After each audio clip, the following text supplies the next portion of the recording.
What's going on, boys and girls? Welcome back to another solo leveling Arise video. Well. You guys can see here, this is not my time, by the way. My time's about like 50 seconds or so on the Baraku fight. This is somebody else on my Discord who showed me this. It looks like there's a bug going on. It's not the first time I've seen this. A lot of people have been sending me DMs about this. This is something that's been happening throughout a lot of different runs, and it's showing pictures of what seems to be Alicia, which is going to be one of the newer characters, but it's classifying her as a dark SR character, which is really, really weird.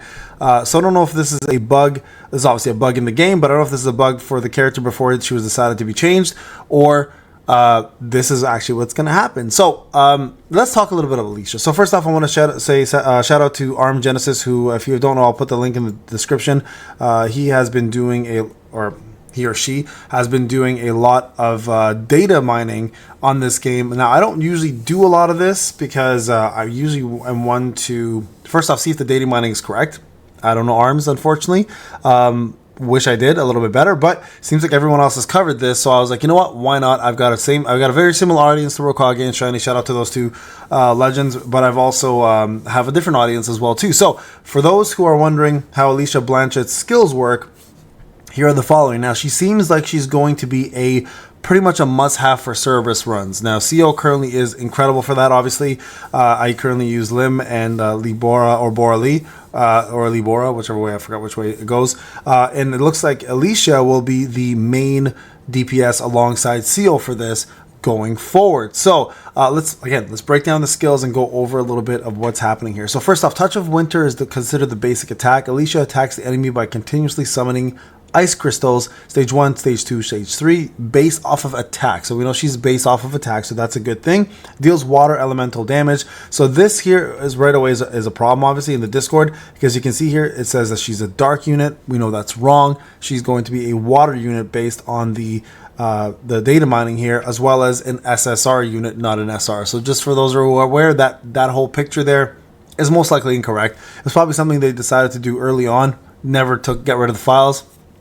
And that's what was popping up in the game as a bug. Again, really weird bug to have, but nonetheless, it's a bug. Okay, so Frost Arrow, which is a core attack, Bitter Cold Spear, enhanced core. So Alicia hits the enemy by piercing them with multiple ice fragments, deals water elemental damage. Damage is X percentage of the user's attack. So again, based off of attack. Winter Storm skill 1. Alicia attacks the enemy by summoning an icy whirlwind. The summoned icy whirlwind moves in the direction entered, deals water elemental damage. Again, based off the user attack. The cooldown, we don't know. MC consumption or MP consumption, we don't know. When the skill hits, it has a 30% chance to freeze the target for 3 seconds. So perfect replacement for Nam.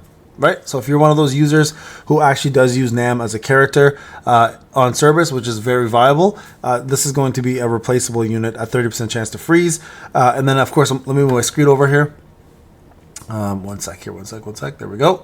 Ice Needles, skill 2. Alicia attacks the enemy by creating a large icy terrain that detonates, dealing water damage. When the skill hits, it has a chance to inflict airborne, so you guys can see that as well. Ice Detonation Support, this is her support skill. Alicia attacks the enemy by creating an ice, an ice field that detonates, deals water damage, X amount, cooldown. When using the skill, it applies the Ice Body armor effect to the entire team.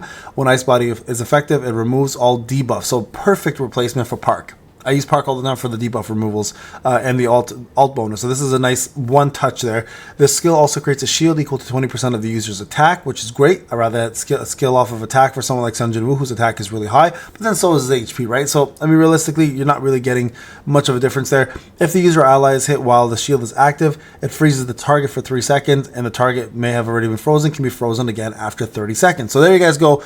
There's the residual effect of freeze, right? It takes 30 seconds for freeze to reapply again after the opponent has been frozen, so you can't keep reapplying it. That's something a lot of people have asked me in the past, so this is great. Actually, I never had a countdown or a little timer or anything to see how long before it freezes now reapplyable. This is actually a great way to show that, so thank you again. Absolute Freeze, which is the QTE, so this is when obviously you tag the unit in with the QTE and they come in doing a move of whatever they do. In this case, here's what it is.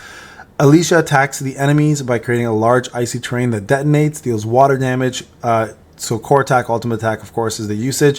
When this skill hits, inflicts the airborne effect. When the last attack in the combo hits, it freezes the opponent. The skill also interrupts the target. So whatever they're casting, doesn't matter, it'll interrupt it. So for example, Cerberus is a prime example. When he's about to cast his meteors, or if he's about to cast his massive breath attack, this is one way to interrupt that completely from continuing on, and then he'll just move on to his next skill set, right? Which could be a good or a bad thing depending on how you play this fight. Eternal Frost, ultimate. Shaking off her sad memories, the user unleashes a chill strong enough to freeze her surroundings and attacks enemies while they are frozen. Water damage, again, X amount off of attack.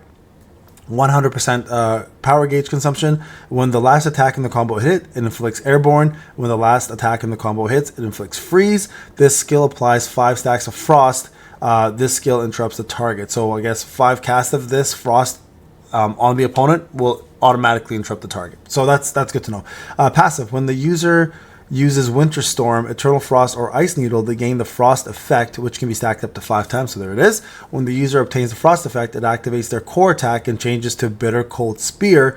Bitter Cold Spear changes every time the Frost effect stacks, and up to 3 instances of Frost can be consumed at a time. So instead of doing normal attacks, it looks like what it does is it alternates and changes it into a core attack. So honestly, she sounds pretty damn broken. So it looks like what may end up happening, guys, and the reason why I brought this up, here's a picture of her, by the way. You guys can see she is in fact a frost. Like, everything's on her is frost. So I don't know where the dark part came in when the original design was there, but Alicia, this is definitely the same face, right? If you look at the face there and then you look at the face on the Discord picture, it's definitely the same person, right? So definitely it's 100% Alicia there. The thing to note about her, and I think this is the importance of her as a character, is the fact that Cerberus is easily the most annoying Encore boss, period. I don't care what people say about the spider healing. You can bypass that by doing some buggy tricks. Cerberus is just annoying as hell. Just super hard to kill, right? I'm doing tier 8 with Cerberus. I can't get 3 stars on it because I don't have good enough water units to get it done. Seal is my only unit that's water. Lim is great. Borelee's great. Gets the job done, but I'm not going to be getting 3-star trophies in a while until she comes out. Now here's the rumor, okay? And again, this is very much a rumor, guys. I'm going to scroll up a little bit here just to show you guys what I'm talking about. She is rumored to be the next character to drop. Now, I don't know how true this is. Again, remember, take these data mines as you will, but there you guys go. Who's that Pokemon? That's a good one. You guys can see when she casts here, there's the shield, right? That looks like what she's doing right there is the shield. That's probably what it looks like when she casts it versus the usual shield. It looks like a nice shield, which is nice. You can see her cast animation sends her up in the air, which is kind of cute, actually. But that's the character right there in action. A little bit, right? That's the picture of it. So very important to note that this character might in fact be the next character we get.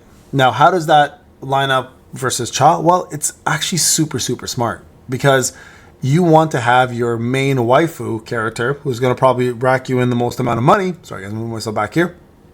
To be launched at global. So it makes sense if she comes out next, because then we're kind of almost lined up where Cha can come out on global and pretty much outsell Choi and Alicia put together.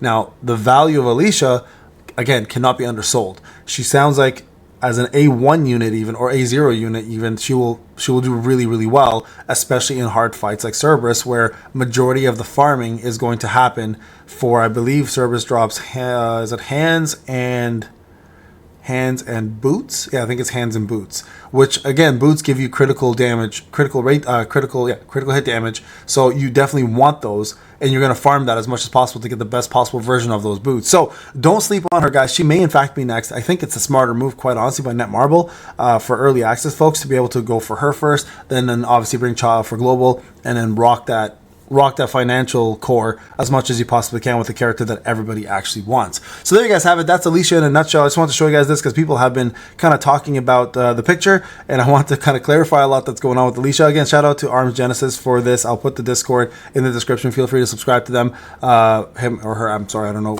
Or they. Feel free to join and see what the most recent updates are for this character and every other character that they data mine. All right, guys. Payne, hope you enjoyed the video. I'll see you guys in a few, I say like 45 minutes on the live stream. Take care. Bye now.